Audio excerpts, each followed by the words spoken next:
And I think the market's definitely looking up. A lot of positives in Ghana right now. We saw the NSE up about 2% last week. And of course, I think one of the big stories out of Ghana is the strengthening of the cedi. But first of all, let's get your thoughts on how the market has closed today's session and how it has started the week. We continue to see strong demand in the banking stocks, especially with HFC. We are expecting good third quarter results to come out from them. We continue to see a lot of traction in Ghana oil as well. We've seen a lot of demand in that stock. And everybody is waiting for the third quarter results to be released to see how people react to that. All right, and let's talk through some of the results coming out of Ghana. I want to start with Unilever Ghana, and I think it's a bit in line with what we've seen in Nigeria, pretty muted growth. In fact, I think there's actually a decline in Unilever Ghana's numbers for this year. Exactly so, but we continue to see just marginal declines, marginal growth in the top line, but in the bottom line there was some dip in that, and they explained that to be they continue to see pressure in the depreciation of the cedi, which affects the input cost, and you can see some increase in the finance cost, which affected the bottom line. But they actually tried explaining that the 29% decline was from the fact that last quarter results, they made some profit on the sale of their subsidiary.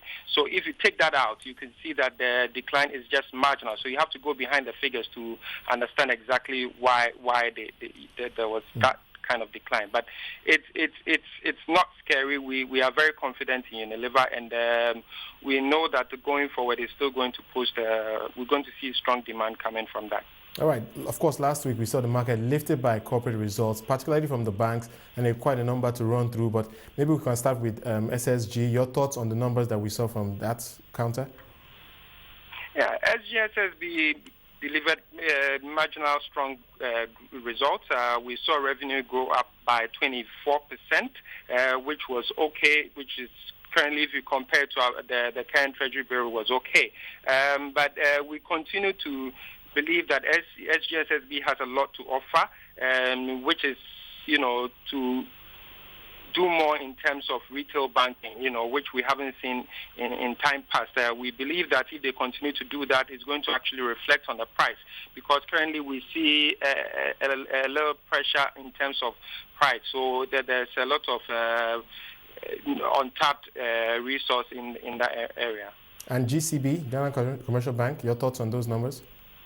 Well, rather, actually, we're expecting the numbers, not results that have come out. But your expectations for SGB, or GCB? We think GCB should put out very good numbers. That's the expectation of the whole market. So you continue to see strong demand in the stock as we speak. It's one of the most highly anticipated results on the market. So everybody is waiting for GCB. But looking at our forecast, we think GCB is going to post very strong results this quarter. And of course, we must talk about the cedi and the strength we've seen there.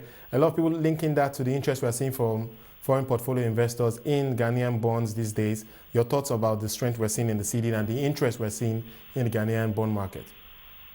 Exactly. I mean, these are the measures that have been put in place by Bank of Ghana. And as you rightly said, you can see weak corporate demand for dollar, mainly from improved flows from offshore investors who are buying government bonds. And these are some of the strategies that have been put in place by Bank of Ghana, such as the physical tools, such as the open market operations, as well as the buying and selling of these bonds. So you can see rates hovering around 23%, which is very attractive for these investors. Absolutely. So you can see the money market interest rate very high, and a lot of people are interested in that. And of course, the strengthening of the cedi